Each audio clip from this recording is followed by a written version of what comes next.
என்ன நண்பா, சௌக்கியம் தானே? சௌக்கியம் தான். ஓகே, இன்னைக்கு இந்த மூமெண்ட் என்னது, இந்த சாப்டர் எண்டுக்கு வந்தாச்சு. இதான் லாஸ்ட் பார்ட். சரிங்களா, பார்த்துருவோமா? எல்லாரும் ஈகராக வெயிட் பண்ணிட்டு இருக்கீங்கன்னு நினைக்கிறேன். சொல்ல மறந்துட்டேன். பார்ட் 1 2 3 4 5 6 7 8 எல்லாம் பார்க்காதவங்க பார்த்துட்டு பார்ட் 9 வாங்க. நான் கீழே டிஸ்கிரிப்ஷனில் லிங்க் கொடுக்குறேன். சரிங்களா, இப்போ பார்ட் 9 பார்க்கலாம். Visualising the nation. என்னன்னா, விஷுவலைசிங் த நேஷன் அப்படின்ற டாப்பிக்கில் என்ன கொடுத்துருக்காங்கன்னு பார்ப்போம். பாருங்களேன். Artist in 18th to 19th century thought idea to represent the nation. ஆர்டிஸ்ட்னா யார்? கலைஞர்கள், தெரியும்ல. வரைகிறவங்களா இருக்கலாம், இல்லை கைத்தொழில் செய்கிறவங்களா இருக்கலாம், யார் வேணா இருக்கலாம். அவங்க வந்து நானும் நேஷனை ரெப்ரசன்ட் பண்ணணும், எனக்கும் ஒரு ஐடியா வேணும் அப்படின்ட்டு நினச்சிட்டு இருந்தாங்க. அப்போ தான் அவங்க மண்டைக்குள்ள ஒரு ஐடியா தோணுச்சா, பர்சனாஃபிகேஷன் அப்படின்னு ஒரு ஐடியா. பயந்துராதிங்க இந்த பேரை கேட்டலாம். பர்சனாஃபிகேஷன்றது சும்மா தான். அது டெஃபினிஷன் கீழே கொடுத்துருங்க பாருங்களேன். Adding human character to something non human. புரியல தானே? நான் இன்னொருத்தடி படிக்கிறேன். Adding human character to something non human. என்னன்னா, இப்போ எக்ஸாம்பிள் நம்ம ரஜினி இருக்கார்ல, சூப்பர் ஸ்டார் வந்து நம்ம இந்திரன் படத்தில் நடித்தார்ல, அவர் வந்து ஒரு லிவிங் பீயிங் தான். ஆனால் ரோபோட் படம் நடித்தார்ல, ஒரு நான் லிவிங் மாதிரி, அது மாதிரி தான் இதுவும். அவங்களுக்கு வந்து அது ஒரு அவார்ட் மாதிரி கொடுப்பாங்களாங்க. அந்த பர்சனாஃபிகேஷன்னா ஒரு அவார்டை ரெப்ரசன்ட் பண்ணுறாங்க. என்னென்னா, the statue of a lady raising her hand and standing. இப்போ நான் இங்கே ஒரு ஸ்டாச்சு கொடுத்துருக்கேன்ல, அது மாதிரி தான். இதே அவார்ட் தான் கொடுப்பாங்க. இது வந்து நம்ம சூப்பர் ஸ்டார் வாங்கியிருக்காரு. இதுக்கு பேர் வந்து prestigious award, simple of prestigious award அப்படின்னு சொல்கிறாங்க. பர்சனாஃபிகேஷன் புரிஞ்சுதா? ஒன்றுமே இல்லை, டெஃபினிஷன் கேட்பாங்க, அது அப்படி ஞாபகம் வச்சுக்கோங்க. Personification is nothing but adding human character to something non human, அவ்வளோதான். சரிங்களா. In 18th to 19th century female figure was selected and named allegory. இது வந்து ஒரு ஃபீமேல் ஃபிகர்னு செலக்ட் பண்ணாங்களாம். அப்புறம் வந்து ஒவ்வொரு நேம்டு அலிகாரின்னு பேர் வச்சாங்க. என்னது? நேம்டு அலிகாரி. நேம்டு அலிகாரியில் அலிகாரின் அப்படின்னு பேர் வச்சாங்க. அலிகாரினா என்னென்னா, அது வந்து லிபர்ட்டியை ரெஃபர் பண்ணிச்சான், ஜஸ்டிஸை, ரிபப்ளிக். லிபர்ட்டினா ஃப்ரீடம், ஜஸ்டிஸ்னா நீதி, நேர்மை, நியாயம் எல்லாம். சரிங்களா, இப்போ அடுத்தது பார்ப்போம்.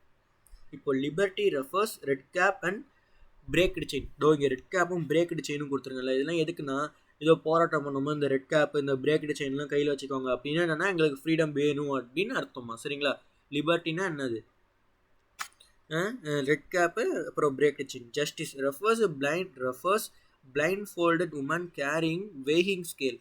சாரிங்க, இந்த ரெட் கேப் மறைச்சிருச்சா? Weighing scale. சரிங்களா. வெயிங் ஸ்கேல்னால் இந்த இடம் போடுவாங்க தெரியுமா?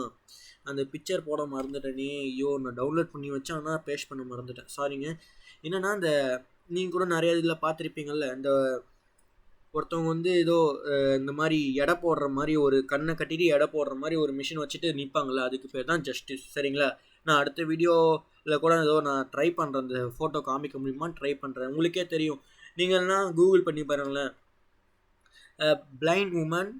Blind folded woman carrying weighing ஸ்கேல்னு போட்டாலே ஒரு இமேஜஸை தொட்டிங்கன்னா நிறையா இமேஜ் வரும். அதான் அதை வந்து ஜஸ்டிஸ்க்கு வச்சுருந்தாங்க. ஜஸ்டிஸ்னால் என்ன, ரெண்டு பக்கமும் ஒரே ஈக்குவலாக இருக்கணும், நீதி, நேர்மை, நியாயம் எல்லாம் கரெக்டாக இருக்கணும்னு சொல்கிறாங்க. அலிகாரி ஆஃப் ஃப்ரான்ஸ். அலிகாரினா என்ன சொன்னேன், இதெல்லாம் சொன்னல. இப்போ ஃப்ரான்ஸில் எப்படி அதை மென்ஷன் பண்ணுவாங்கன்னா, மொத்தத்தையும் சேர்த்து மென்ஷன் பண்ணுவாங்க. மெரியானே அப்படின்னு மென்ஷன் பண்ணுவாங்க. இதோ இந்த ஒரு உமன் ஸ்டாச்சு கொடுத்துருங்கல்ல, அவங்க பேர் தான் மெரியானே. சரிங்களா. அலிகாரி ஆஃப் ஜெர்மனி. ஜெர்மனியில் ஜெர்மானியா அப்படின்னு மென்ஷன் பண்ணுவாங்க. என்ன இமேஜ்னா, இதோ இங்கே ஒன்று கொடுத்துருங்க பாருங்கள். ஒரு உமன் வந்து உட்காந்துருக்காங்க, மேலேருந்து கத்தி வச்சுட்டு ஒரு உமன்லாம் வராங்க, நிறைய பேர் வராங்களா, அதுதான் அதோட சிம்பிள், அலிகாரி ஆஃப் ஜெர்மனி. அவ்வளோதான். இந்த சாப்டரில் இது மட்டும் தான் கொஞ்சம் கொலாப்ஸ் மாதிரி இருக்கும், குழப்பிக்கும். ஆனால் நீங்கள் குழப்பிக்காதீங்க, எனக்கே குழம்புது. சரிங்களா. அடுத்தது பார்ப்போம். Nationalism and imperialism. இதெல்லாம் ஈஸியாக தான் இருக்கும், சூப்பராக இருக்கும். தேர் வாஸ் அ கண்ட்ரி கால் பால்கான்ஸ். என்ன சொல்கிறாங்கன்னா, பால்கான்ஸ் அப்படின்னு ஒரு கண்ட்ரி இருக்குது. Falcon state. பால்கான்ஸில் இருக்க ஸ்டேட்லாம் மென்ஷன் பண்ணுறாங்க. ரொமானியா, பல்கேரியா, அல்பானியா, கிரீஸ், இதெல்லாம் பால்கான்ஸோட ஸ்டேட். சரிங்களா. இது யாரால ரூல் பண்ணப்பட்டிருக்குன்னா, ரூல்டு பை ஓட்டமன் எம்பையர். சரிங்களா. The Balkan states were jealous of each other. That mean each state hoped to capture territories in Balkans. இவனுங்க பொறாம பிடிச்சிட்டு, நான் இதை பிடிப்பேன், நான் என்னோட இதை ஆடுவேன், நான் உன்னோட இதை ஆளுவேன் அப்படின்ட்டு ரெண்டு பேரும் சண்டை போட்டுக்கிட்டு, உண்டு தாடா நான் வந்து கேப்சர் பண்ணிக்குவேன் அப்படின்ட்டு சண்டை பிடிச்சிட்டு இருக்காங்க, ரொம்ப பொறாமையா. Because of their jealousness, they fought with each other. At this time only one states were broken. Because of their jealousness, they fought with each other. At this time one by one state were broken away from control of Ottoman empire. புரியுதுங்களா. அவங்க ஜெலஸ்னஸால், அவங்க பொறாமையால் எல்லாரும் அடிச்சுக்கிட்டு இருந்தாங்க. அதனால் ஒவ்வொரு ஸ்டேட்டாக அந்த Ottoman empire கையில் விட்டு போகுது. எல்லாரும் அவங்க ஆண்டுகிட்டு போயிட்டே இருக்காங்க, கேப்சர் பண்ணிட்டு போயிட்டே இருக்காங்க. சரிங்களா? Balkan country was attracted by Russia, Germany, England.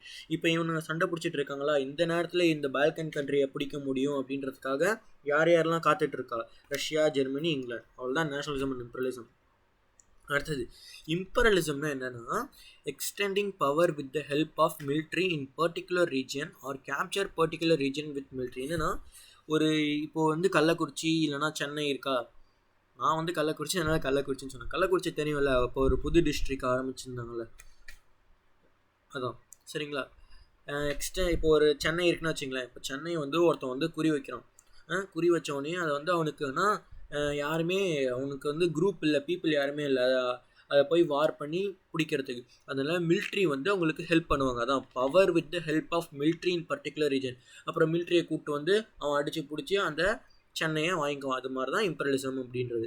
This led to first world war. இது வந்து நிறைய இடத்துல நடந்தது. அதனால தான் ஃபர்ஸ்ட் வேர்ல்டு வாருக்கு இது ரொம்ப ஒரு முக்கிய காரணமாக இருந்தது. எது? இம்பீரியலிசம். சரிங்களா? Many countries were controlled and colonised by European countries. நிறையா கண்ட்ரிலாம் இந்த யூரோப்பியன் காரணங்க தான் பிடிச்சி வச்சுருக்கானு, கண்ட்ரோல் பண்ணி வச்சுருக்கானுங்க. இப்போ பீப்புளுக்கு புரிய வந்துருச்சு இம்பீரியலிசம்னா என்ன அப்படின்னு. அதனால பீப்புள் ஸ்டார்டட் அப்போசிங் இம்பீரியலிசம். இம்பீரியலிசமே வேணாண்டா அப்படின்ட்டானுங்க. People started anti imperial movement to oppose imperialism. People வந்து ஆன்டி இம்பீரியல் மூவ்மெண்ட்னு அப்படின்னு ஸ்டார்ட் பண்ணுறாங்கன்னா எதுக்குன்னா, இம்பீரியலிசமை நீ எனக்கு வேணாம் அப்போஸ் பண்ணுறதுக்கு. சரிங்களா? No nationalism started spreading and all people need nation state. இப்போ எல்லாம் வேணான்னு சொன்ன பத்துக்கு நேஷனலிசம் வந்து நிலைக்க ஆரம்பிச்சிருச்சு. எல்லாத்துக்கும் நேஷனலிசம்னா என்னன்னு தெரிஞ்சிருச்சு. எல்லாத்துக்கும் நேஷனலிசம் வந்து ஸ்ப்ரெட் ஆகுது. பீப்புளுக்கு எல்லாத்துக்குமே நேஷன் ஸ்டேட் வேணும். எங்களுக்கு நேஷன் ஸ்டேட்னா சொல்லியிருக்கேன்ல, நேஷன் ஸ்டேட்னா என்ன? ஒரு நேஷனுக்கு தனி ஸ்டேட், தனி ட்ரெடிஷ்னல் லாங்குவேஜ், கல்ச்சர் இதெல்லாம் இருந்தால் நேஷன் ஸ்டேட். எங்களுக்கும் தனியாக வேணும் அப்படின்னு எல்லோரும் நினைக்க ஆரம்பிச்சிட்டாங்க. அவ்வளோதான், இந்த சாப்டர் முடியுது. சரிங்களா? அடுத்தது என்னது? நேஷனலிசம் இன் இந்தியா, அந்த சாப்டரா? அதுவும் நல்லா தான் இருக்குது, இன்ட்ரெஸ்ட்டாக போகும். நம்ம வந்து இப்போ என்ன rise of nationalism in Europe பார்த்தோம். இப்போ அடுத்தது நம்ம கண்ட்ரி நேஷனலிசம் இந்தியா, நம்மளோட இதை பார்ப்போம். சரிங்களா? அது நான் கொஞ்சம் 2 நாள் ரெஸ்ட் எடுத்துக்கிறேன். அப்புறமா நேஷனலிசம் இன் இந்தியா போடுறேன். அதுக்கப்புறம் ஏதோ வேறு சப்ஜெக்ட் கிடச்சா நான் வீடியோ அப்லோட் பண்ணுறேன். சரிங்களா? பாய்ங்க.